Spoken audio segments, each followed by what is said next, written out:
부모를 잃은 아이나 아이를 양육할 능력이 되지 않는 부모는 어느 나라에나 있는 법입니다. 우리는 그런 아이들을 생각할 때 당연하게 베이비박스나 보육원을 떠올립니다. 그런데 만약 국가에 보육원이 없다면 어떨까요? 가정을 잃은 아이들이 길거리로 내몰리며 위험에 처하게 될까요? 가정 밖 아이들로 인해 사회에 여러 문제들이 증가하게 될까요? 이런 상상에 대해 저는 꼭 그렇지만은 않다라고 대답해드리고 싶습니다. 현재 실제로 보육원이 없는 나라가 존재하고 있거든요. 그리고 그 사회의 모습은 앞서 우리가 했던 우려와 걱정 속의 모습과는 많이 다릅니다. 오늘은 보육원이 없는 국가 스웨덴의 이야기를 들려드리겠습니다.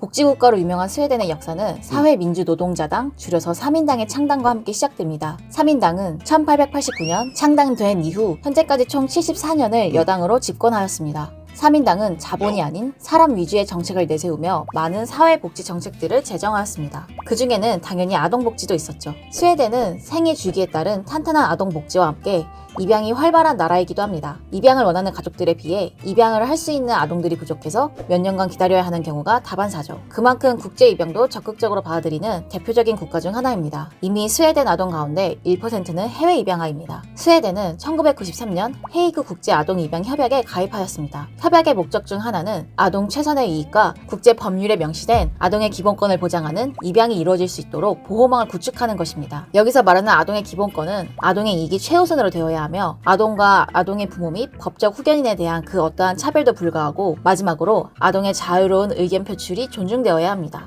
헤이그 국제 아동 입양 협약은 아동을 위한 최선의 이익을 달성하기 위해 다음의 3가지를 명시하였습니다. 아동은 가정 환경 속에서 자라야 한다. 영구 조치는 임시 조치보다 선호된다. 국제 입양은 출신국에서 적합한 가정을 찾을 수 없는 아동에게 영구 가정의 혜택을 제공할 수 있다. 스웨덴은 헤이그 협약의 내용을 1997년 법조항에 삽입하여 국가가 책임지고 입양된 아이까지 양육하겠다는 의지를 밝혔습니다. 입양을 원하는 아무나 아이를 입양할 수 있는 건 아닙니다. 부모가 최소 25세 이상의 나이여야 하고 입양될 아이의 생부모 그리고 입양할 부부 모두가 입양에 동의해야 합니다. 동성 부부나 독신 가구도 기준에 합당할 경우 입양을 할 수 있습니다. 스웨덴은 일단 아이의 입양이 완료되면 어떠한 경우에도 입양을 번복할 수 없습니다. 파양으로 또다시 아이가 버려지는 최악의 사태를 막아둔 것이죠. 이 외에도 스웨덴은 패밀리 홈이라는 가정 위탁 제도가 있습니다. 입양하기 전이나 잠시 생부모와 떨어져 살아야 하는 상황일 때 일반 가정에서 아이를 보호하며 키우는 제도이죠. 위탁 가정 제도는 한국에도 존재합니다. 다만 스웨덴은 한국과 달리 패밀리 홈 기간이 길지 않다는 점이 있습니다. 스웨덴은 아이가 가정이 아니라 다른 시설에서 집단으로 자랄 때 가정에서 부모로부터 받아야 하는 사랑과 애정을 경험할 수 없어 차별이 생길 수 있다고 생각합니다. 그래서 아동의 시설 보호를 최후의 수단으로 선택하죠. 왜냐하면 모든 아이는 태어나면서부터 가정에서 자라고 차별받지 않을 권리를 가지기 때문입니다. 2번이나 총리를 연임한 전 스웨덴 총리 스테판 레벤 또한 같은 과정을 겪은 입양아였습니다. 스테판 레벤은 태어난 지 10개월 만에 생모가 양육권을 포기하였습니다. 그리고 그는 새로운 가족에게 입양되었죠. 그가 총리가 되는데 그의 이러한 배경은 전혀 문제가 되지 않았습니다. 스웨덴에서는 어떤 형태의 가족을 꾸리든지 도덕적인 낙인이나 정치적인 불이익을 받지 않습니다. 아이를 기르는 것은 국가적 미래의 지속 가능한 발전을 위한 것이며 그렇기 때문에 국가의 책무라 생각하죠. 입양아를 포함한 아이의 양육은 사회가 함께 책임을 나눠야 하는 일이라고 그들은 말합니다. 아이의 양육에 대한 부담과 책임을 개인이 오롯이 지지 않고 국가가 함께한다는 개념,